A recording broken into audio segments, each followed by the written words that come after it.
Hey guys, Josh from SoccerReviewsForYou.com, bringing you a video today to discuss Jose Guerrero, who plays for Club America, recently being spotted in the leather upper variation of the Adidas X16.1 in a game with the laces completely removed, wearing the boots laceless essentially, which would I recommend? Is this a good idea?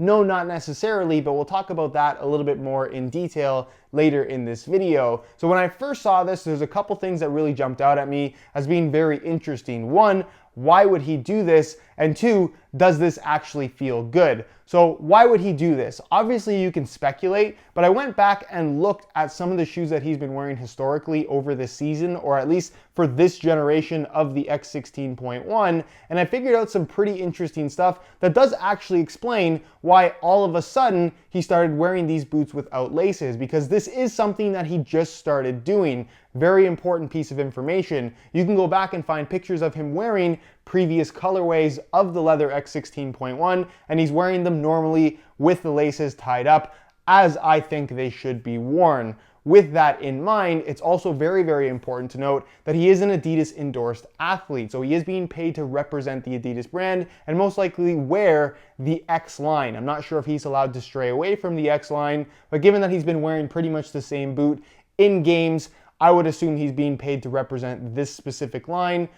And whatever model he wants to wear within the X, be it the Pure Chaos, the leather or synthetic version of the X16.1, he's free to do that. Now, what I really found interesting is that around mid-March, you can find pictures of him in a practice wearing the Blue Blast colorway of the Adidas Ace 17 Plus Pure Control, which if you know your boots, that is the actual laceless model on offer from Adidas. Now, I'm not sure if this is something that Adidas sent him to try out or if he was practicing in a pair of boots from one of his teammates or something like that, but he was found, or spotted I should say, wearing laceless boots in a practice. You can see the pictures on screen. I'm not making this up. And it looks like since he wore those shoes without laces, he reverted back to his regular leather X16.1s, but he's now wearing them with the laces entirely removed. So obviously he liked the aspect of a laceless system on the Pure Control, and he's trying to essentially replicate that in the form of an X16.1 with the leather upper that gives him a shoe, or I guess a feel that he's perhaps more familiar with, or maybe just likes a little bit more, but while still maintaining the laceless system. So I think that's the backstory and explanation as to why all of a sudden he's not wearing laces in his X16.1s. Now, to answer the second question that I talked about at the start of the video, is this a good idea?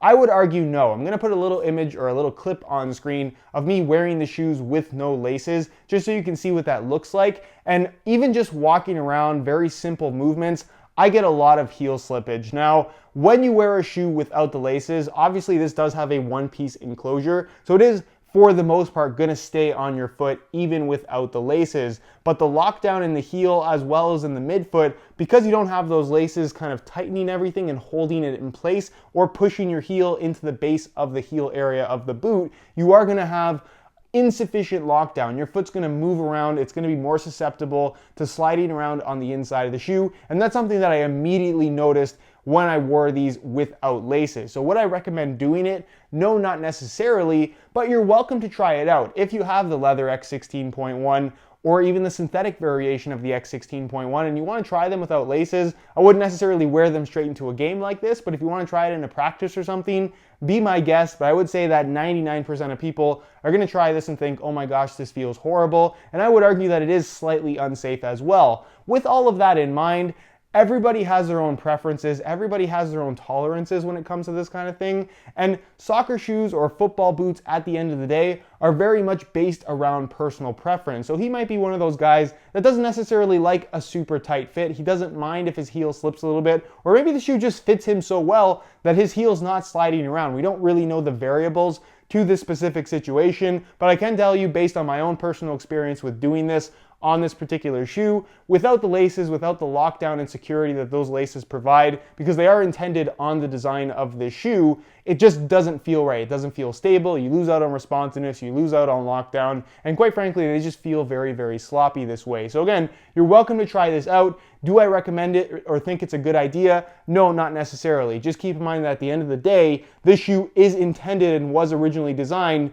to be worn with laces. They're part of the structure and performance characteristics of what this shoe is supposed to have on offer. So if you remove them, you miss out on a lot of what Adidas was trying to deliver as a package with this particular shoe, and that's the case with any boot that normally has laces. If you remove the laces and they're intended to be there, you're going to miss out on some kind of lockdown, some kind of performance characteristic. So in general, I would say it's not a good idea, but it is very, very interesting that a professional player is doing this. I can tell you that when I was a little bit younger, I would say around 16 years old, I did have a teammate who was very, very good, and he would always warm up, not necessarily playing a game, but he would warm up in practice with his shoes completely untied. I don't know how he did that, but he didn't seem to mind it, didn't seem to bother him, and he was a pretty good player. So again, everybody's a little bit different with this kind of thing. Again, do I recommend it? No, not necessarily, but I do find it extremely interesting. So that is pretty much it in regards to what's happening with this situation. Will he continue to wear these boots without the laces? I don't really know. It's interesting to see what's going to happen. Maybe he'll switch to the Pure Control, which if you do absolutely want a laceless boot, that's going to be a much better solution than taking a shoe like this with a one-piece upper and removing the laces. It does provide much better lockdown than this would in a laceless type, construction, if you will, because that shoe, again, is intended to not have laces. This is.